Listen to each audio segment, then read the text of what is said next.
Sounds real. I'm Jason. And I'm Jack-o'-lantern. And on today's show, we have our lovely co-host. Blaise. And this is a Halloween special. You might notice these sunglasses because we are actually filming during the eclipse. And we are taking all precautions. Yes, we are. We don't want to get blinded by the fiery eclipse. So this is our pre-Halloween special. And we're going to be discussing some pre-Halloween stuff. So, Raven, thank you for joining us today. And we're going to make fun of you, so be prepared. I'm aware. All right, so let's rock and roll. Hand it over to Jack. Yeah, Jack. Okay, I'm Jack today, I guess. You know what? Let's let Jason open up the show because he had more time to prepare for the show. Yeah, let's do that. Okay, so we're going to talk a little bit about some scary movies that we've seen. We're going to get the perspective of the older generation versus the newer generation, and kind of see what your recommendations for. Once again, this is the pre-Halloween show, so we're going to have another big show hopefully before Halloween that's going to have more guests. But today we just want to hear what the younger generation is watching and what you find scary. Okay. Yeah. No, I like to. All right. Go. Okay, So- go ahead, Raven. Go ahead. Okay, so I actually want to No, first of all, what is your history of horror movies? What got you into horror movies? I grew up with horror movies. I grew up with horror shows like Goosebumps, They're All Science Haunting Hour, even like offbeat shows like Courage the Cowardly Dog that lean more towards the horror genre. I grew up watching those, and I mean, you and Mom really got me into horror. Our whole house was decorated. I watched Night of the Living Dead at 5 years old. That was my first introduction to like a real horror movie. Who showed you that? You and Mom. No, I didn't show her that. Not at 5. Anyway, go ahead. But anyways, so I've grown up watching it, and as the years pass, my love of horror has just grown. All right.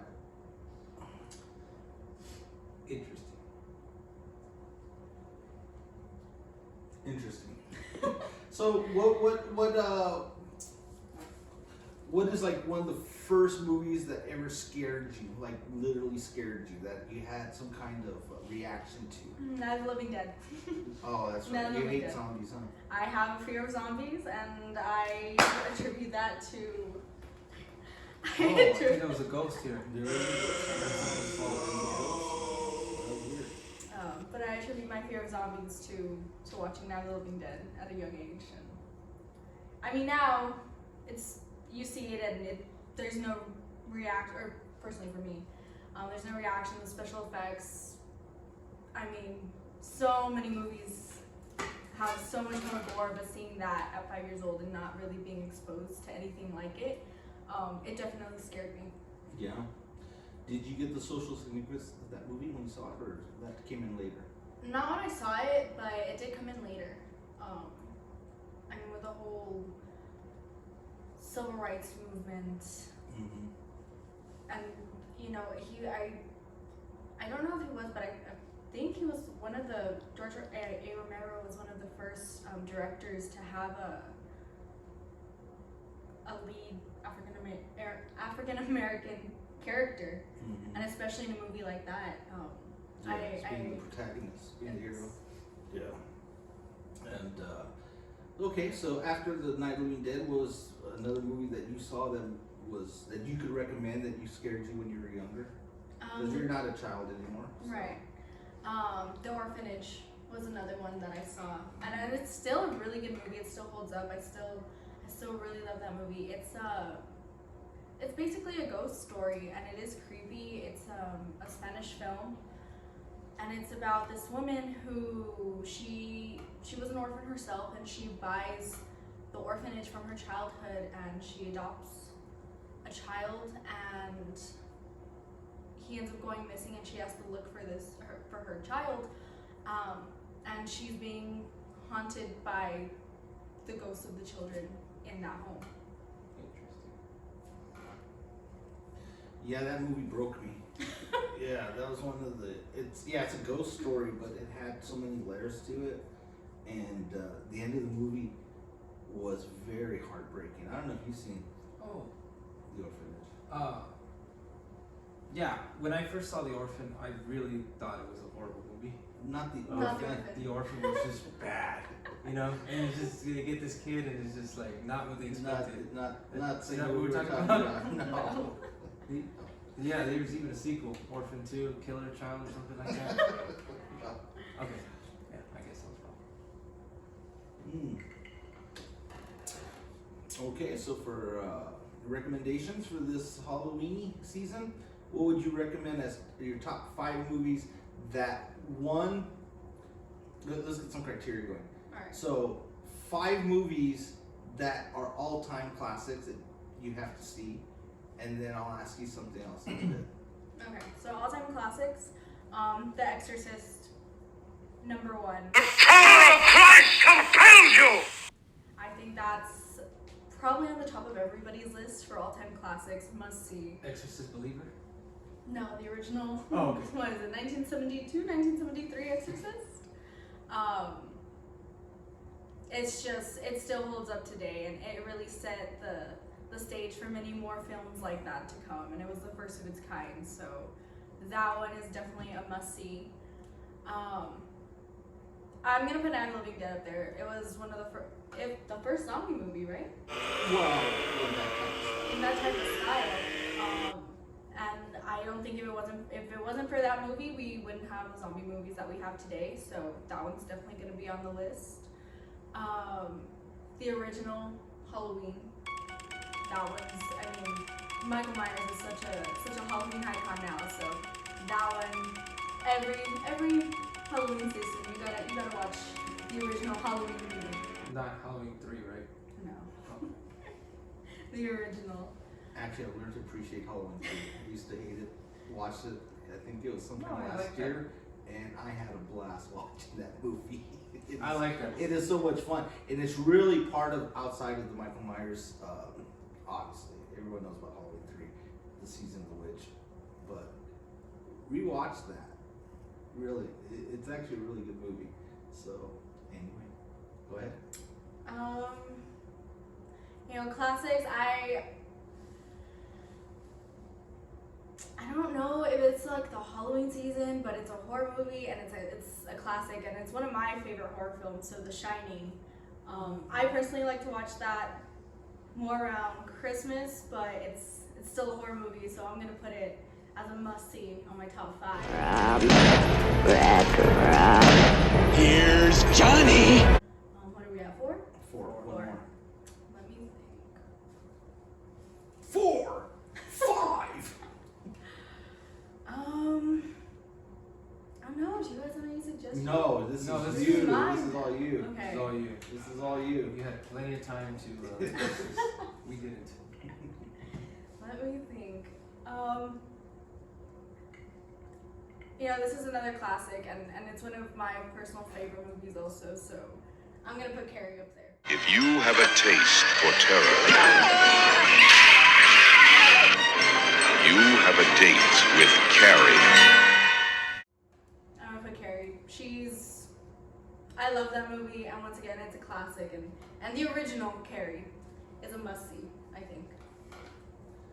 Those are pretty good selections for a young lady to be suggesting at your age. So check out those movies. We recommend them.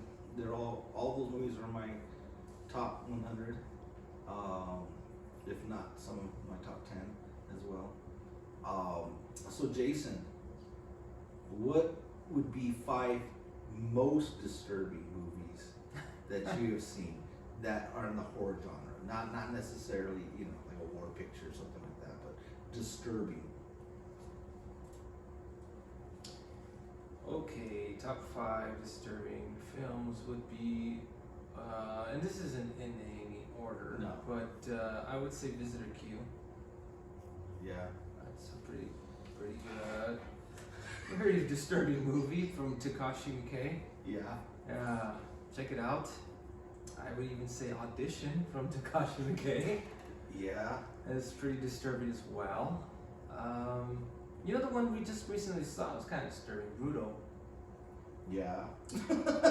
Rudo, I don't know who did that one, but it's called Rudo. I think that was a Japanese film as well. Yeah. And Necromantic, the first one. That's pretty disturbing. Yeah, I saw that at a very early age, and yeah, it was pretty disturbing. And what are we at, 4?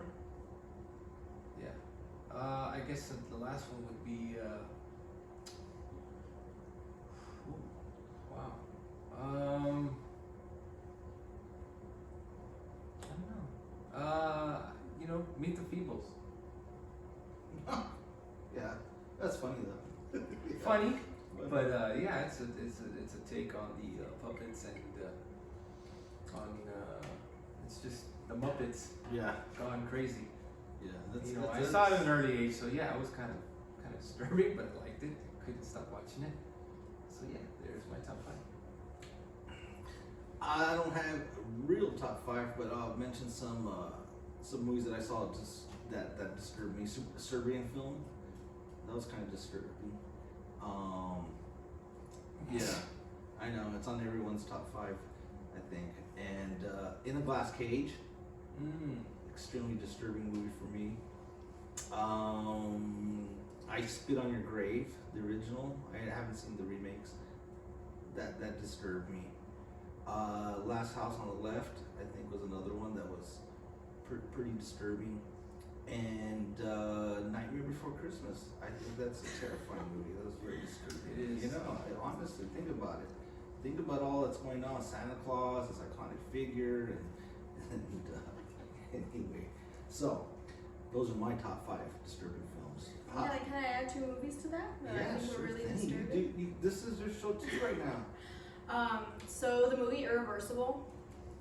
Oh, That's a very disturbing, very hard film to watch. yeah, that's a one watch. One and done. Yeah, one and done. Yeah. movie. Is that the one with Leonardo DiCaprio? No. No, Oh, okay. no, that's I think that's what's eating Gilbert Grape.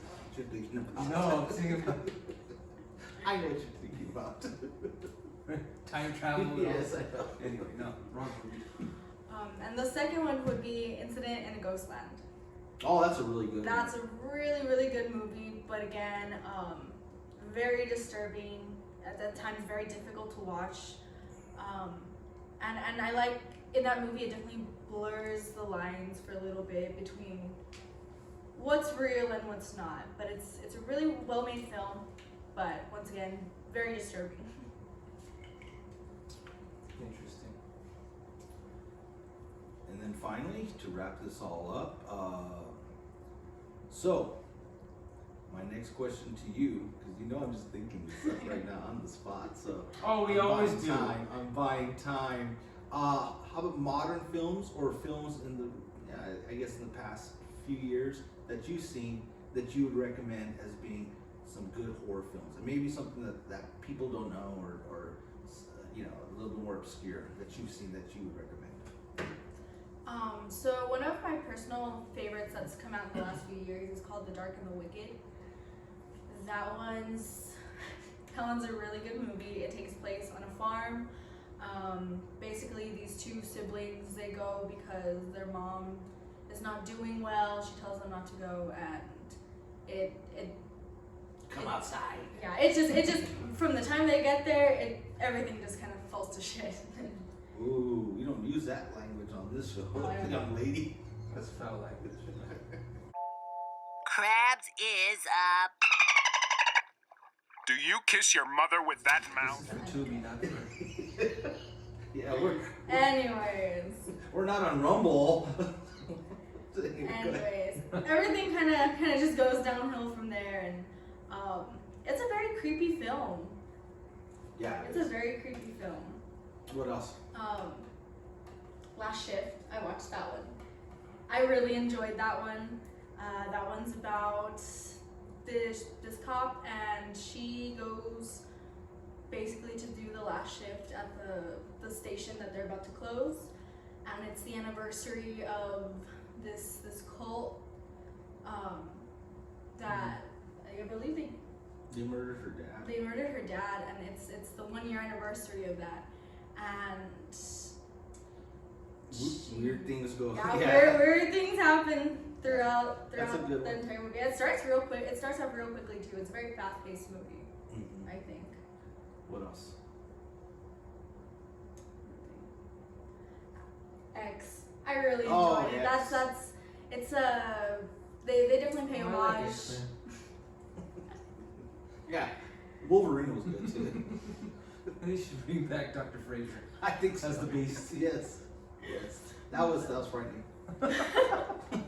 Yeah, X was good. Yes, it pays homage to the old slashers, especially Texas Chainsaw Massacre with the house, and it's about these people who go to, once again, like a farmhouse to film a dirty movie, and there's this couple, an old couple there, and they basically terrorize them, and it's a really good film, and it's fun too. It's a fun movie to watch. One that I believe is a cult classic, but it's definitely come back into popularity, especially in the last year, is Trick or Treat. That one's a good movie. It's a fun Halloween movie to watch. Yeah, that has that one has a resurgence. I've seen a lot of popularity coming back. That was kind of like a sleeper movie for the longest time. Right. And I think we saw it. I introduced you to that and said, "Oh, this was before the hype." Oh yeah. Yeah, and I was like, "You gotta watch this movie." Everyone's kind of sleeping on it, and now it's reaching a little bit more of a cult following. And, Now you can find the merchandise. You can that's find for the Halloween. merchandise. Yes, Sam, I love it. Yes. Love that movie. It is so much fun. Love the story about the wolves. It's great. Great. I love how everything ties in together at the end. Like there's all these different stories going on, but at the end, everything kind of connects. All right, that's pretty good. I just want to put out a recommendation really quick. If anyone has seen it, watch it this Halloween season. It's a creepy film. It's not so much. It has elements of horror, and it's called Hunter x Hunter. And I saw that just recently, and wow, that one kind of kicked me in the butt. Yeah, especially the ending. So, Hunter x Hunter. You can find it on streaming on Hulu, I believe. Yeah, it's really cool. I think we're gonna watch it after this. Huh. And I just want to say that yeah, Trick or Treat was an awesome movie back then with Ozzy Osbourne, Gene Simmons. I knew you I really enjoyed Trick or Treat. Check it out, Trick or Treat. And as far as modern classics, I would say Benny Loves You. I like that one a lot. That one is That's pretty good. That's a nice family movie. Everyone can enjoy. Everyone can enjoy. Yeah. Yes. Benny Loves You. Check it out. Yeah. And so thank you to our co-host this morning during the eclipse. The eclipse. And we're still alive here. We're still alive. We're still alive. So far. So good. Sounds real? Sounds real. Sounds. I guess she doesn't watch the show. Sounds real. Sounds real.